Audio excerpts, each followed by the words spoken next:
It's 12:30 and a good afternoon on a rainy day, but that's okay, Brian Dusk, because we're going to make it through without any pelvic pain today. That's right. It's like the sunshine has just arrived in the studios. Even though it's Pelvic Pain Awareness Month, as of right now, I'm not aware of any, so let's keep it that way. We need some enlightening. Anyway, Dr. Ashley and Dr. April here from Effingham Pelvic Pain Awareness and all that stuff. I always get the name wrong. EPHW. And it's even on your shirt.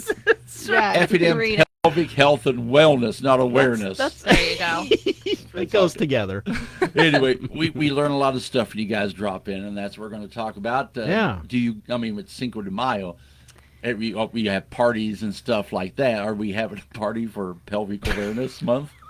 Right now. Why This not? is it. Yes. Month long. Where's our tacos and margaritas? And you guys should have Across brought the some road, in. we got one right there. I'll go run and get some. You Okay, get them and we'll bring wait them for back. you. Yeah. Okay, we're going to talk about what's happening, and I know nothing to really celebrate, but Yeah. you guys can celebrate because you've helped a lot of people who have pelvic pain, don't you?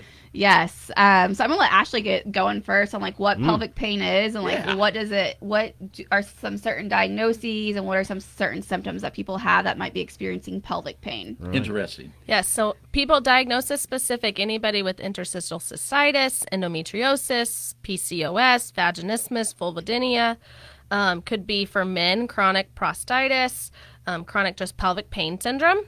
But not even just those diagnosis specific. It could be other things. It could be pain with sexual function, both men or women. It could be painful periods, low back pain, hip pain, tailbone pain, groin pain, pelvic pressure in that area, pain with sitting or exercising or going on a long trip, abdominal pain, rectal spasms, feeling like you're sitting on a golf ball for men, scrotal pain, penile pain.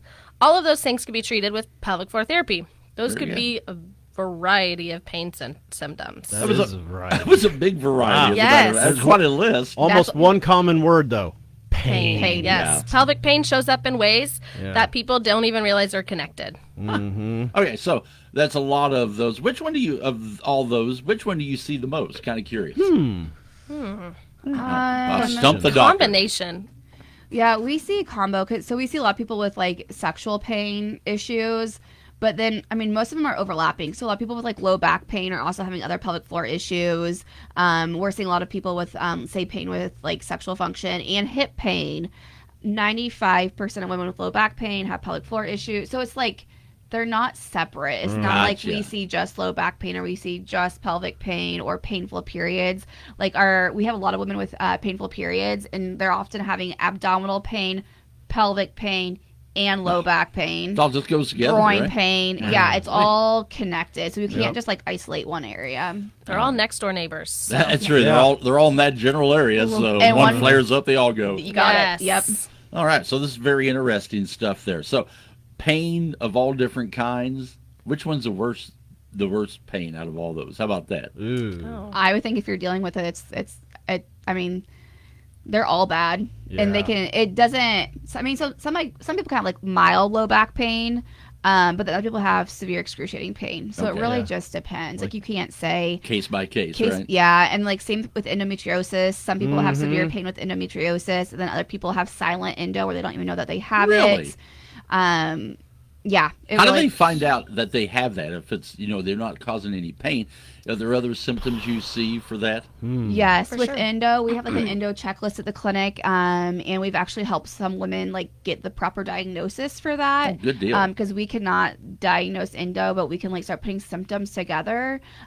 So sometimes like bowel movements, if bowel movements are off, if there's any discomfort with bowel movements, if they're dealing with infertility and everything else is like coming back fine, it could be silent endo where they don't have any awareness that they're in like abdominal pain, but they have growth outside of their uterus. Very interesting. Very interesting. And that's kind of, some stuff kind of goes under the radar and some stuff's excruciating or immobilizing. That's kind of the degrees of it. How common is it? I mean, like amount of people get it, and it doesn't get always talked about as much as it should, right? You're correct. So 1 in 4 women will experience pelvic pain. 1 in 10 men will. Okay. And if we're talking about, if we go to specific like obstetric care, pregnancy, and postpartum, 70% of women will experience low back or pelvic girdle pain during pregnancy or postpartum. So that's really high. So 1 in 4 women, 1 in 10 men. Often people too who have these issues are told everything looks fine on our end, like your x-ray's fine, your CT's fine, but that's because the medical profession often misses musculoskeletal issues and like chronic like muscle tension issues and pain. Very interesting. What everybody out there is wanting to know, what causes this pelvic pain? Yeah. Everybody wants to know. So it doesn't necessarily have to be like a joint issue or like a nerve issue. It literally can be, typically with pelvic pain, there's a nervous system trigger. So something stressful in life has happened and then they start experiencing this pain. So as I build rapport with like patients, I often go back and I'm like, okay, so when this pain started, like what was going on in your life? Yeah. And a lot of people, whether it's interstitial cystitis or abdominal pain, pelvic floor spasms, typically there's either like a fall in the tailbone, some type of trauma like that, death of a family member, super stressful period in life at their work, or say like a divorce, something super stressful in their life that then has caused this like somatic body response. And for most women, their pelvic floor holds their stress, and we've talked about that before, but it tenses up and then it kind of goes low level until it starts causing symptoms for people. Then it gets worse and worse and worse until you go by and see you guys and get this taken care of. Yeah. It's very interesting where a traumatic experience your body will relate to that and just say, well, you're in pain. We're going to make it real painful now. How about that? Goodness sakes. What about pregnancy? You've hinted at that a few times. I believe that can have some effect on some of that. And then after having kids too, is there timelines you gotta keep an eye on things? For sure. Pregnancy definitely could be a driver for pain, but it doesn't have to be that way. It's not normal to be in pain during pregnancy. Pain could also start prior to that. It could for women, it could start in teenage years. Back to the endo that we talked about earlier. Painful periods start as soon as women start menstruating. So it can start way earlier than just pregnancy, but it is very common during pregnancy and postpartum. It could also start, though, in perimenopause or menopause. Maybe your hormones were covering up all of this until you start to lose those hormones, and then the ugly pain starts to come out, and that's another time to come see us as well. Always heard if men had babies, we wouldn't have any. We'd have run out a long time ago. Amen. Women are pretty strong, I'm going to say. Well, I'll tell you, I've witnessed a couple of them, and I was like, I'm glad it's you, because there's no way I can be doing this. Not This for is me. insane. Anyway, how can pelvic physical therapy help us with all these issues? Yeah, so with pelvic floor physical therapy, we're getting to the root cause of the issue and like what. So if it is, typically it is like a nervous system driver. We're not just addressing the tight muscles. We have to address the nervous system and tension there. So teaching some deep breathing and learning how to connect our breath with our pelvic floor to let go of tension. We are not just doing Kegels for pelvic floor pain. Honestly, if you're listening and you have pain, please stop doing Kegels. It's going to make your pain worse.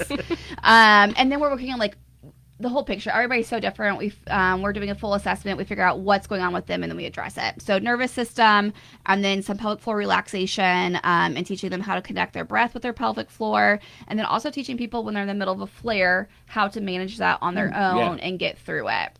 And I do want to say, we talked about pain with periods. People just think that's normal. If you have period pain that's limiting you from like going to work or missing school, that is not normal, and our clinic can definitely help with that. Oh, good deal. Yeah. I've heard a lot of people who have had issues with that so bad. Yeah. And it's like, I just don't even want to go. But maybe some help would be nice. Yes. And what if it's like, the kids, that was 10 years ago. 30 years ago. Yeah, 30 years ago, whatever. Maybe it's too late. I don't know. I think I know your answer to that for getting help. It's never too late. So yeah, we see women years later after having babies. Like Ashley says, sometimes they're coming in 20, 30 years after having like an episiotomy or pelvic floor tear during labor and delivery. Now they're having pain, so we can address it then. Men, you know how men are. Often they wait till things are the worst before they seek help. Why not, right? So they're coming in and they're typically even more severe. Symptoms are more chronic. So it's never too late to get help. But it is best to start early. Oh, I'm sure. The earlier you catch something, the quicker you can fix Yes. it. But, like you say, it's never too late. And even if it's almost too far gone, as Neil Young once said in a song, there's still a chance to bring it on back and make it a healthier you. And that would be awesome. When should someone seek a little bit of help? How bad does it have to be before we seek help? Honestly, if it's bothersome, you should seek help. Any of the pain things we've talked about, abdominal pain, back pain, hip pain, pelvic pain, deep aches, spasms, sharp pain, all of those you should seek help. Leakage, pressure, constipation, pain with intimacy, all other things that you definitely should come see our clinic for. If it just isn't feeling right, I had a patient a couple weeks ago come in and just say, I just don't feel right. I said, could you just describe it? No, it just doesn't feel right. Okay, well, I'm glad you're here. Let's get it taken care of. What was it by chance, dude? A prolapse. It was pressure. Oh, okay. Pressure. Very So interesting. it just felt off. Yeah. So now we're doing better. We're getting more on instead Yes. of off. I That's had a good. patient this morning. I said, can you explain it to me? She goes, it's kind of like between a bite and a pinch. And I was like, okay. So that doesn't feel good. Not being Neither one of them's being bit or great. pinched. But you So- understand what they're saying. Yeah. Very interesting. With all that info, and it's like, man, they gotta, you've given them some great advice. What's your biggest take? What's the biggest thing for listeners to catch today? Yes. So these symptoms are not normal and they can be helped. So just know that if any of these are bothersome to you, if you have any of these, we can help you. Start with daily deep breathing. Go to our YouTube page. There's a YouTube video it's called 360 Breathing. Start there. It's to help breathe into your pelvic floor like Dr. April was talking about earlier. Okay. If you're having anything that needs to be assessed by a gynecologist, urologist, if you're having any abnormal bleeding, UTI-like symptoms, fevers, get that checked out first. But if not, call us right away. You don't need a referral from them. You don't need a referral from your doctor. Just come in and get checked out so we can get further help. You don't have to wait till it gets worse. You don't have to wait till it's so bad Yeah. that you just can't take it anymore. Very good. The sooner you address it, the less time you have to see us. All right. Give us a little tidbit. What can we do to help right now if I'm having these issues? Let's Get go. rid of constipation. Stop straining. That causes pelvic floor tension. Big time. Breathe. Pay attention to what your body's telling you. Don't sit for prolonged periods because that can cause more pelvic tension. Stop doing Kegels and give us a call. Awesome stuff. Yeah. I like it. Those are the do's and don'ts. Don't do any of those. All right, very good. All right, so if anybody needs help, how do they get in touch with you guys at Effingham Pelvic Health and Wellness? I always want to say fitness for some I mean, reason. we do fitness Kind too. of. You do fitness We too. do fitness too. Okay, that works. Just give our office a call, Effingham Pelvic Health, 217-705-5077. Like Ashley said, no referrals needed. You can find us on Facebook, YouTube, Instagram, all the things. We have a website, and we do have some classes coming up. Our next birth prep class is June 20th. Okay. So if you are pregnant and due between end of June and October 17th, this is a time to take that class before our one in the fall. All right, So, very good. Very nice. Always Excellent. a pleasure having you here. Thank you, You guys. even brought a prop and didn't even show it. Show it Here one we time. go. There you Pelvic go. floor. These muscles can get tight. Don't Kegel. All right, very good. Well, always a pleasure having you two here. No doubt Yes. about it. Keep doing what you're doing, and we'll talk to you again real soon. Thank Thank you. BD, I'm going to play the new Black Crowes song I just got today. Never even heard of it. You and me both. Here we go.